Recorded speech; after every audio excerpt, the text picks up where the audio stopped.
10 jours après sa disparition, se sont tenues les obsèques d'Herbert Léonard. Famille et amis se sont retrouvés non loin de sa maison de Barbizon, au crématorium de Saint-Fargeau-Pontieri, Seine-et-Marne, ce mercredi 12 mars. En cette journée éprouvante, la fille unique du chanteur, Eléa, a pu compter sur le soutien de plusieurs personnalités telles que Julien Lepers.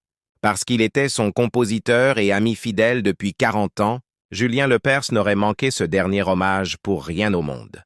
Lors de son arrivée au crématorium mercredi, l'animateur de radio et de télévision, qui a composé l'incontournable Pour le plaisir, a pu retrouver d'autres amis proches du défunt chanteur, à commencer par l'auteur-compositeur-interprète Bernard Sauvat.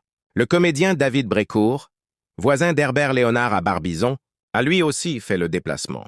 Il y a quelques années, parce qu'il était l'adjoint au maire de Barbizon chargé de la culture, il avait encouragé Herbert Léonard à remonter sur scène pour une série de concerts avec Pascal Danel, Georges Chelon et Bernard Sauvat. Ces derniers étaient eux aussi présents aux obsèques pour un dernier adieu. Sa veuve Cléo raconte son chant du cygne. La fille unique d'Herbert Léonard, Eléa, 51 ans, était donc bien entourée pour traverser cette difficile journée.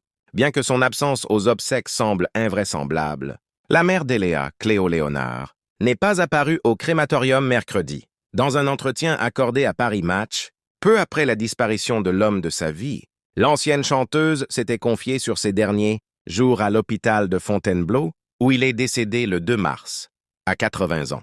Bien qu'affaibli par un cancer du poumon et les fils qu'il avait dans le nez pour respirer, Herbert Léonard était presque rigolard. Il a vanné notre fille, moi. Il m'a renvoyé dans mes filets, parce que j'avais eu le malheur de lui dire qu'il ferait mieux de respirer par le nez plutôt que par la bouche. Tu n'es jamais contente, a-t-il rigolé. Je me suis dit, la vie est revenue, et nous sommes partis rassurés. Vers 17h15, à 18h, le médecin m'a appelé. Il est en train de partir. Quand je suis arrivé, il était déjà mort. Ces quelques dernières heures avec nous ont été son chant du cygne.